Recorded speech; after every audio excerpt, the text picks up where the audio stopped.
Welcome to the Weekly Roar, coming live from the Lion's Den, helping new managers become great leaders and awesome bosses. And now, here's your host, Greg Storch. Hi, everyone. Welcome back to the Lion's Den. This is the Weekly Roar. It's great to have you back this week in the Lion's Den. Today, I'm going to be talking about something that's more common than you think. We've all heard of the bad boss, but what exactly is toxic leadership and what can we do about it? Today on the Weekly Roar, I'm going to talk all about it.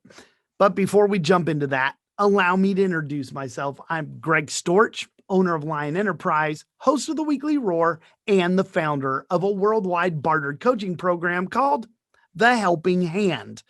I'm a certified professional leadership coach and a certified leadership speaker and trainer. And as a friendly reminder, you can find all of my video resources on my website at lion-enterprise.com. Just look for the Lion's Pride Library and check them all out. All right, everyone, let's talk about taming the toxic leader. You all know that I spend a lot of time speaking about the things that help us become better leaders. I mean, that's my focus. But the reality is that there are some people out there who just aren't cut out to fill a leadership role. But it happens. It happens more times than we'd like to think about. As a matter of fact, I speak about this very issue in my free giveaway, The Secret Sauce of Awesome Bosses. If you're interested in reading more about that or downloading a copy of that free giveaway, you can get a copy of it on the homepage of my website. So, how exactly do we end up with people who don't lead or can't lead in positions of leadership? Well, typically we find it happening for a couple of reasons. Many times, people find themselves being placed in leadership positions either based on longevity or past performance, neither of which are the correct criteria for selecting a leader. Now, we've all seen it before. That person in your company who gets promoted to the new management position and is now in charge of leading a team because, well, they've just been with the company for a long time and the company feels obligated to promote them into that position. The problem with that is that most times that person doesn't want that responsibility. Put a person in charge of leading people that doesn't want to lead, and you're asking for a disastrous result that has a negative impact not only on the newly promoted manager, but the employees under their charge. Or we're seeing companies award a promotion to somebody who has a proven history of great performance in their current technical role.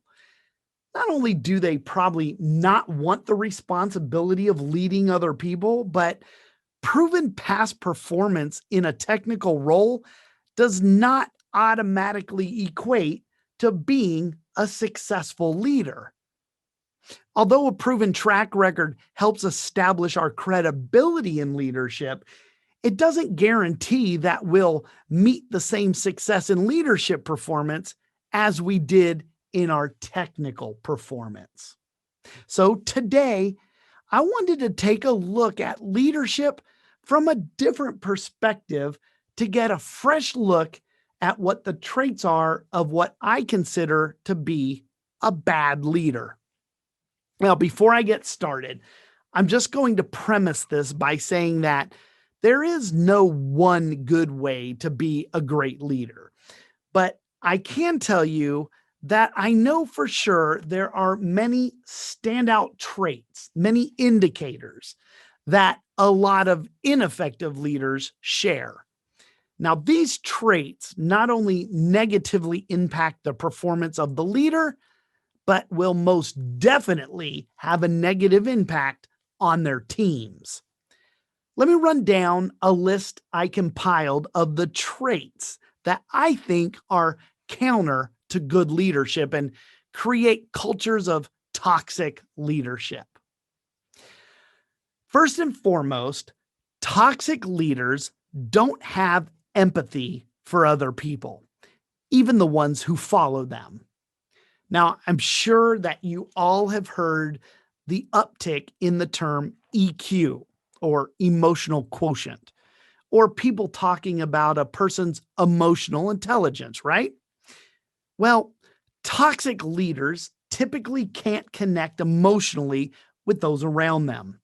Not only that, but they also tend to disregard the needs of those around them. A toxic leader is going to see others' needs or requests as not being important enough to warrant their time or attention. Imagine how that would make you feel as a person, relying on that leader to show the way and go the way.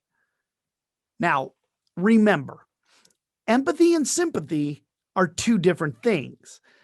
Empathy requires the ability to understand and share the feelings of someone else, whereas sympathy means having feelings of pity for someone else's situation. Empathy requires a high level of emotional intelligence, and EQ is typically underused by toxic leaders. You know these people. They're like robots, no feelings for anything. They're just driven by extrinsic motivation. Studies show that leaders, and I use that term loosely here, who have a low emotional intelligence have proven negative effects in the workplace by lowering morale and reducing productivity.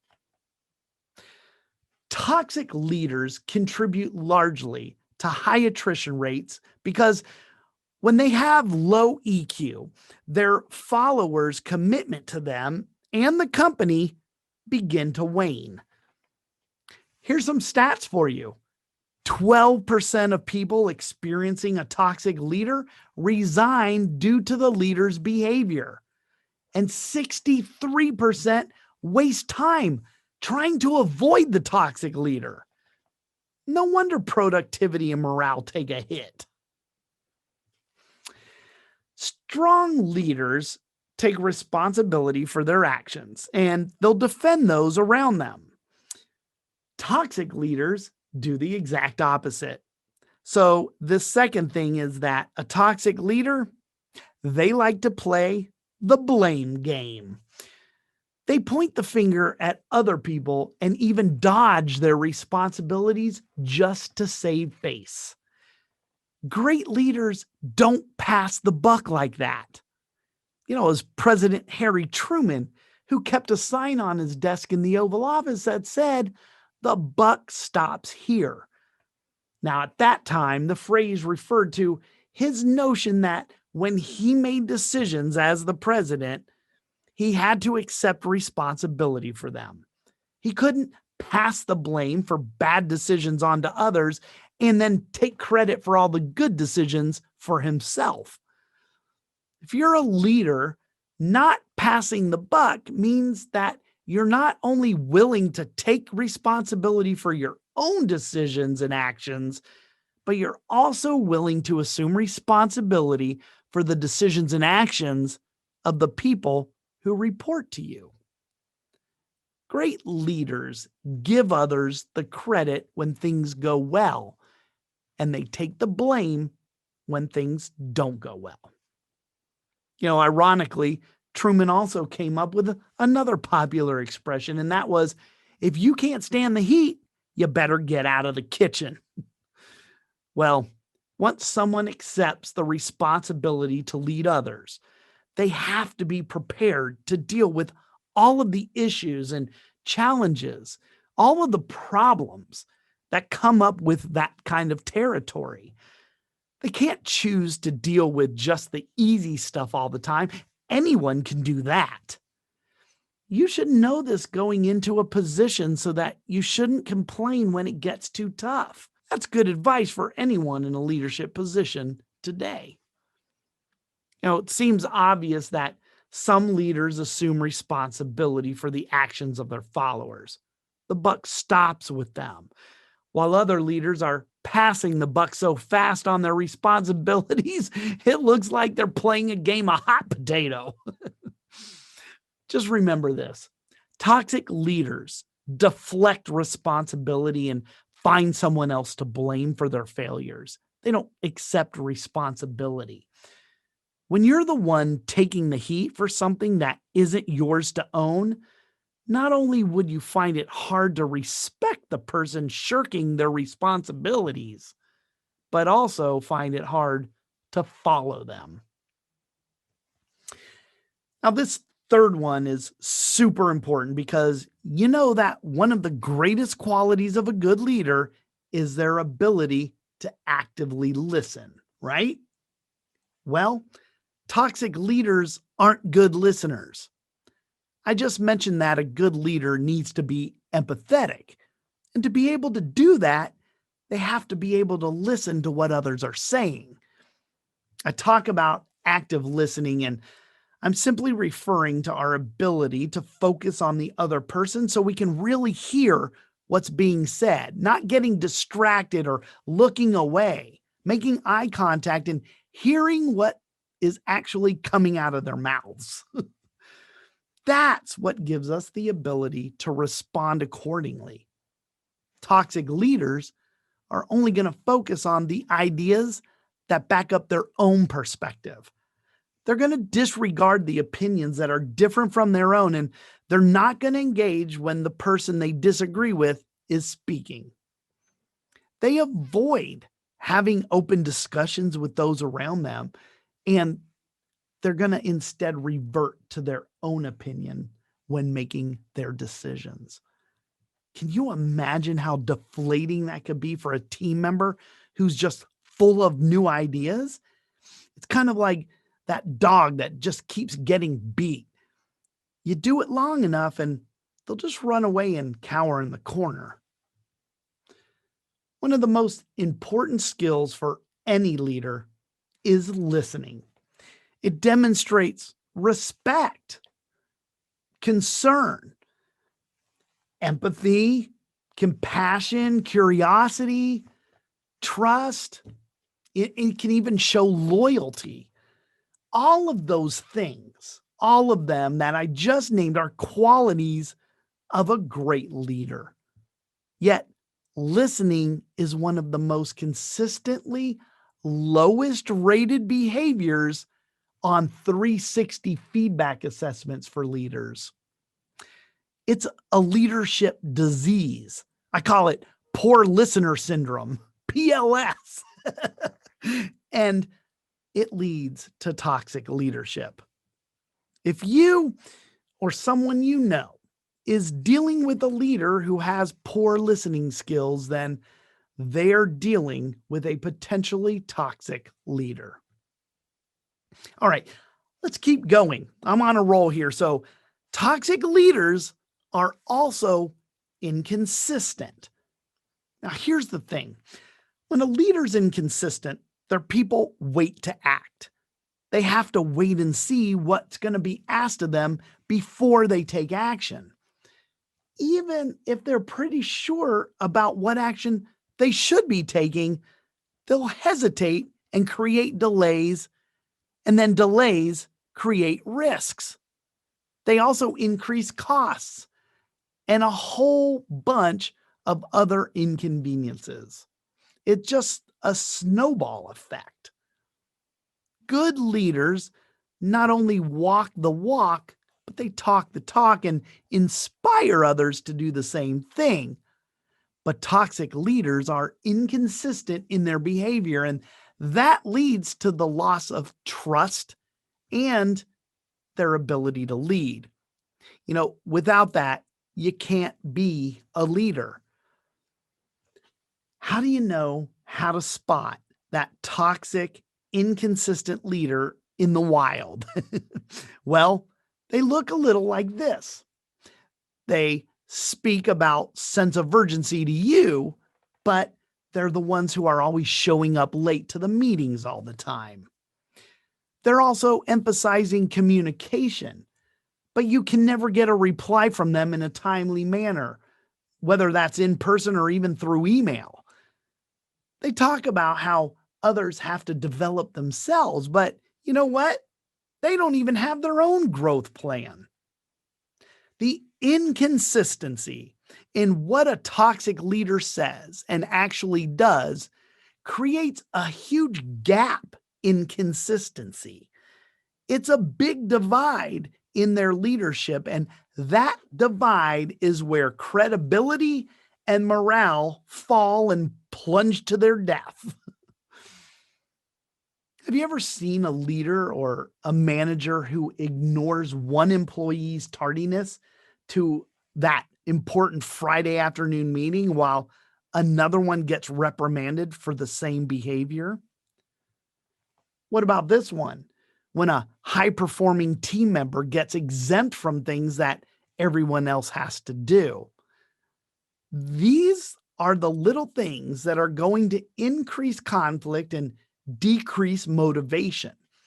If you can't trust your fearless leader to play fair rather than playing favorites, then staying loyal and engaged is going to get a lot harder and harder.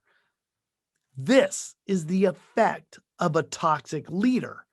They're inconsistent. Okay, one more thing that I've noticed about toxic leaders, and that is that they suck at communicating.